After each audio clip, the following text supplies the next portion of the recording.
Bueno, en Ucrania ya se cuentan por decenas los muertos por los enfrentamientos, sobre todo en el este de Ucrania.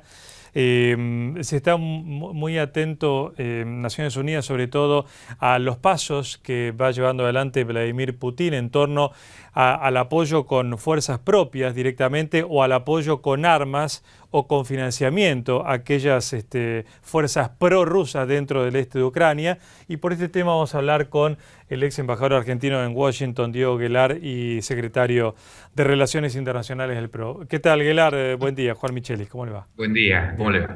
Bien, ¿hacia dónde cree Guelar que gira el conflicto en Ucrania? Incluso algunos periódicos están hablando de una nueva Ucrania de acá a unos meses, que dependerá, por supuesto, de las elecciones, si es que se pueden llevar adelante en Ucrania también con esta situación civil interna. Sí, hay dos procesos electorales. Un proceso electoral convocado por las autoridades en Kiev, las nuevas autoridades, y por otro lado, una consulta popular el próximo domingo en las zonas de mayoría rusa, que está Exacto. autoconvocado. Esto es una situación de mucha gravedad. Había un compromiso público del premier Putin de alejar las tropas de la frontera. Esto todo indicaría que además no se ha realizado y que desde ya los sectores prorrusos o muy cercanos al gobierno de Moscú insisten en lo que llevaría a una práctica partición entre dos Ucranias, una Ucrania occidental y una Ucrania rusa. Y yo creo que esto es un proceso que va a ser muy difícil de controlar. Claro, porque lo que se ve hasta el momento es que en un momento se hablaba de de la causa de un tercer conflicto mundial, de una vuelta a la bipolaridad entre Estados Unidos y la ex Unión Soviética, pero está circunscripto el conflicto a Ucrania estrictamente, ¿cree usted? ¿Bajaron los decibeles en términos de ese miedo internacional? Yo creo que no va a haber un conflicto generalizado, no volvemos a la Guerra Fría. Creo que este es un conflicto localizado que tiene particularidades.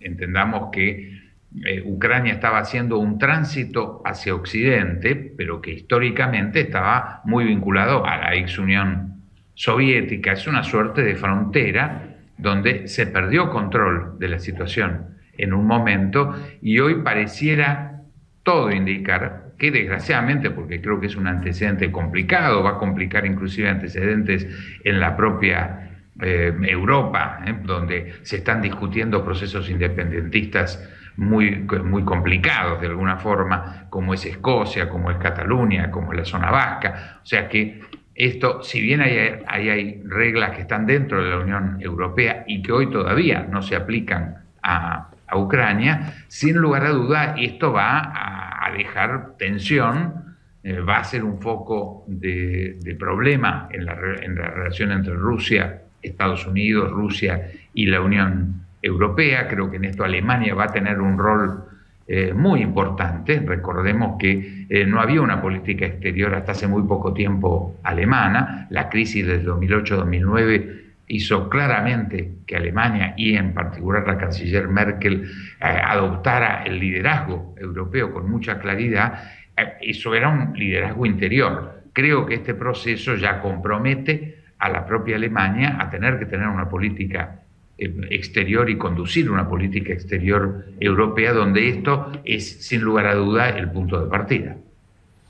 Sí, y otro protagonista fundamental en el mundo es China. Sin embargo, parece que no termina de inclinarse China a favor en el conflicto ucraniano de ningún sector. Se mantiene prescindente, lo cual es bastante particular. Bueno, tiene que mantener un equilibrio justamente entre Estados Unidos y Rusia también.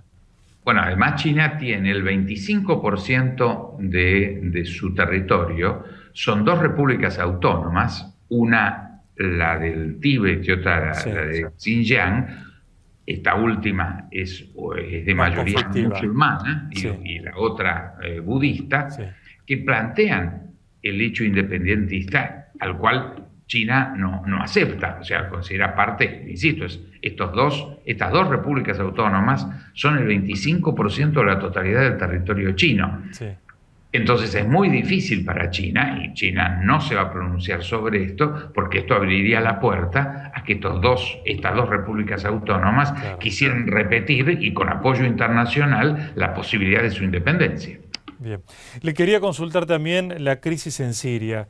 Hay momentos en que inexplicablemente hay países que pasan por una situación terrible como la de Siria. Sin embargo, parece que al resto del mundo no es que no le impacta, pero no hay ninguna acción concreta. Estamos hablando de decenas de civiles asesinados, mujeres, chicos, ancianos, en un conflicto que ya data de varios años. ¿Por qué no hay una injerencia internacional decisiva ahí?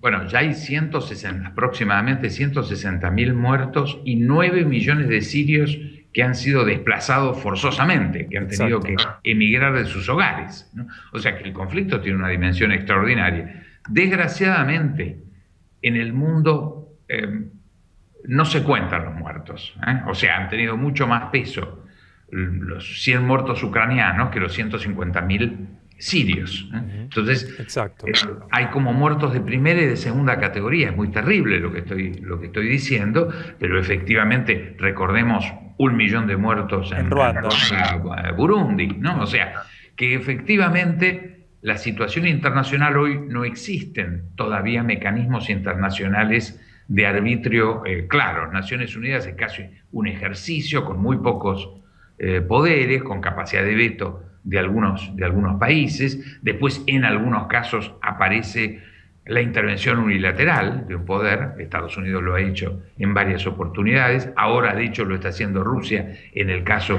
de Ucrania. O sea que es una especie de legalidad de facto. Es decir, hay una legalidad para los poderosos y una legalidad para los débiles. Y todo esto es un mundo cambiante. Recién estamos saliendo de lo que era el orden de la Guerra Fría, que hoy no existe más. Estamos construyendo un nuevo orden, a mi juicio, multipolar, no caracterizado. Hoy hubo un interregno entre el periodo de Clinton y de George W. Bush, de ese hiperimperio donde parecía que los Estados Unidos eran la única hiperpotencia mundial, la policía mundial. Yo creo que esa etapa ya pasó. Entonces, hoy se van a tener que acomodar las potencias, las regiones, a construir un nuevo orden de equilibrio, pero que todavía no está. Un candidato a hacerlo en algún momento es Sudamérica. Yo estoy convencido que una nación de naciones sudamericanas tiene que ocupar un lugar en este nuevo equilibrio, donde una media docena de regiones y o países van a ordenar que este tipo de cosas no puedan ocurrir, especialmente los abusos terribles y violaciones a derechos humanos que todavía ocurren. Muy bien. Gracias, Guelar, por atendernos. Muy amable, ¿eh? Gracias a ustedes. Buen día. Muy bien, buen día. Diego Guelar, ex embajador argentino en Washington y secretario de Relaciones Internacionales del PRO. Enseguida seguimos con más información en Infobae TV.